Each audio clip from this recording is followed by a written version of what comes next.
This video will show you the effective manual pollination of the dragon fruit.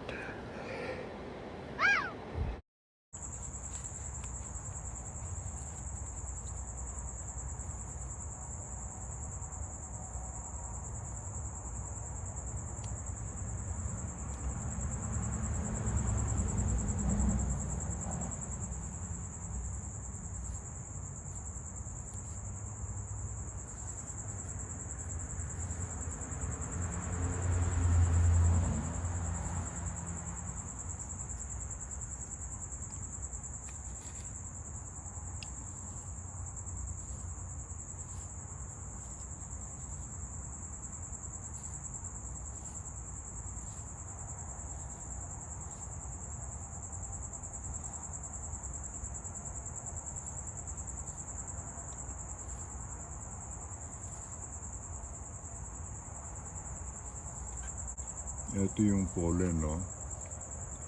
Makikita nyo yung puti dito na inaalis ko na doon sa ano. Yan.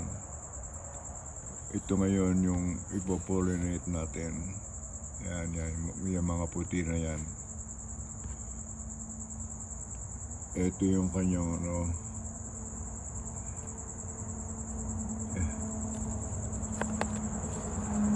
Ito yung kanyang ito ang kanyang pinakaano. Ito. Yan. Diyan natin ilalagay yung ano, yung pollen.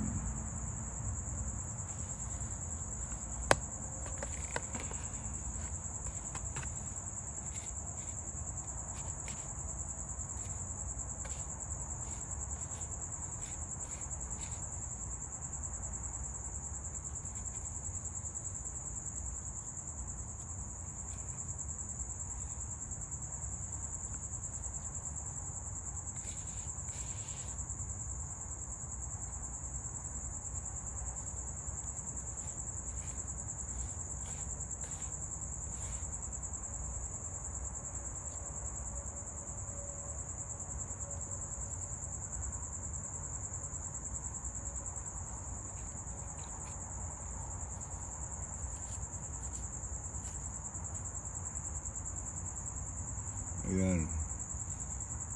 Pakita yung pollen, no? Ayan, ang dami. Diyan natin ilalagay sa pinaka parang ano, parang tube. Sa atin sa Pilipinas, sa bukid, hindi mo na kailangan ng ganito kasi ang daming buyog dun eh. Yun na lang nagpo-pollinate yung mga bubuyog. Eh dito, sa city ng ano ito, nasa Rancho Cucamonga kami sa California, wala kang makikitang babuyog dito. Kaya kailangan ipopollinate mo pa. Actually, 12 o'clock na ng gabi ngayon. Gumising lang ako para dito.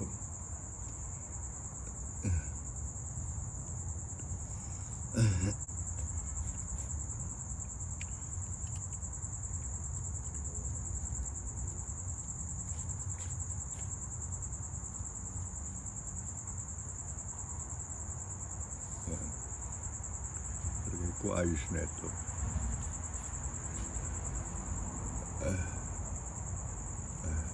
Magbubunga na siya, may awan Diyos.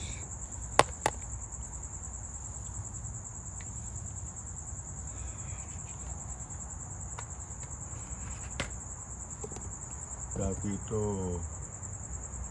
5 feet eh.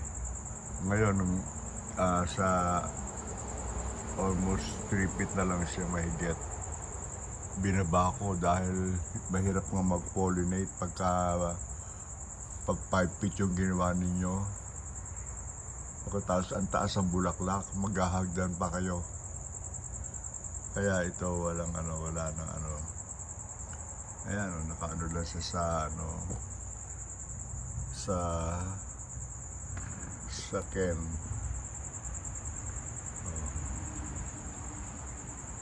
Yan.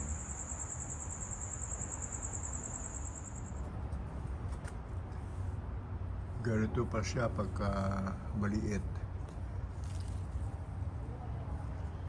Yung bulaklak. Ito, yung buko pa siya.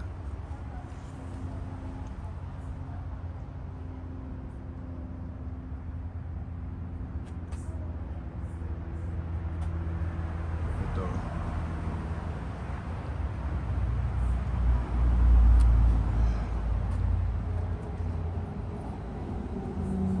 Panay paso na ginagamit ko dahil makitid lang yung aming backyard.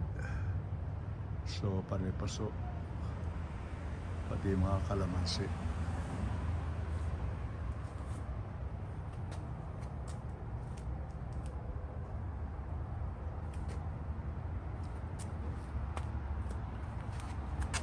Ito yung masarap na prutas. Parang atis.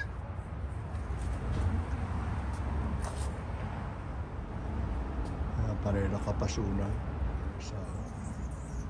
Panay nakapasuna. Noong September ko lang itinanim ito. Last year. Sa September magiging 1 taon siya. Lahat yung ano. Kasi yung formero itong ilagay ko na ano ay 5 feet. Nako, nung magbulaklakan, hindi ko mano. Kaya pinutol ko ulit, nilagay ko sa paso. Ayan, tumataas na naman, no? Ayan, nagtaasan na rin.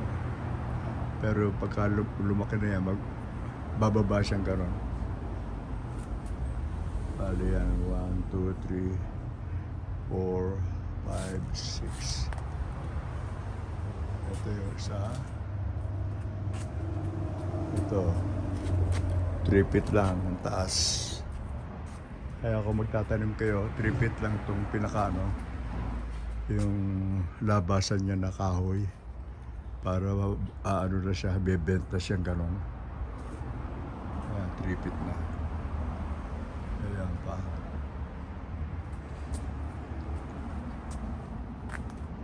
Ayan. Dati ito napakataas eh. Ngayon, mababa na siya. Thank you for your support and watching my video. Please like, share, and subscribe. Thank you so much.